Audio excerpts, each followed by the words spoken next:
વડોદરા મહાનગરપાલિકા, Vadodara city police, વડોદરાના નાગરિકો, વડોદરાના ખાનગી સંસ્થાઓ, પબ્લિક સંસ્થાઓ, દેશપ્રેમી સંસ્થાઓ તમામ મળીને આવતીકાલનું તિરંગા યાત્રાનું અમે આયોજન કરી રહ્યા છે.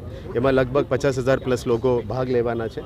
અમે 75,000 ફ્લેગ્સની પણ મોબિલાઇઝેશન કરી છે. તમામ માટે પીવાના પાણી, ફૂડ પેકેટ્સની વ્યવસ્થા, મીડિયાના મિત્રોને માટે પણ આગળ એક ગાડી, એસ્કોર્ટ ગાડી પણ રાખ્યા છે, જે આપ લાઈવ એને નિહાળી શકો છો અને જોઈ શકો છો પબ્લિકની સુવિધા માટે. સાથે સાથ વડોદરાના લગભગ 50 પ્લસ સંસ્થાઓને પણ એને સાથે જોડવા માટે અમે પ્લાનિંગ કર્યા છે. આ સંસ્થાઓને પણ અમે આમંત્રણ આપી છે કે આવનારા દિવસોમાં આવીને આ દેશભક્તિની માહોલમાં જોડે અને આવનારા ઇન્ડિપેન્ડન્સ ડે સેલિબ્રેશન સુધી સિટીનું લાઇટિંગ પણ કરાવીશું.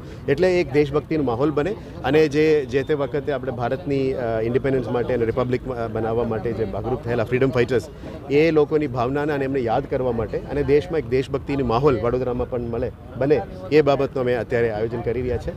એટલે આવતીકાલે સફળ બનાવવા માટે વડોદરાના નાગરિકોને અમે ખુલ્લે આમંત્રણ પણ આપીએ છીએ. આ રૂટ લગભગ 2.5 કિલોમીટર છે. અહીંથી નવલખી ગ્રાઉન્ડથી સ્ટાર્ટ કરીને આપણે પેલેસ ગેટથી લઈને આગળ આપણે રૂટ નક્કી કર્યું છે. સાઈડમાં અમે ઘણા બધા મ્યુઝિક સિસ્ટમ્સ, ડીજે, દેશભક્તિની માહોલ બનાવવા માટે કલ્ચરલ પરફોર્મન્સીસ અને ટ્રુપ્સને પણ આયોજન કરી છે.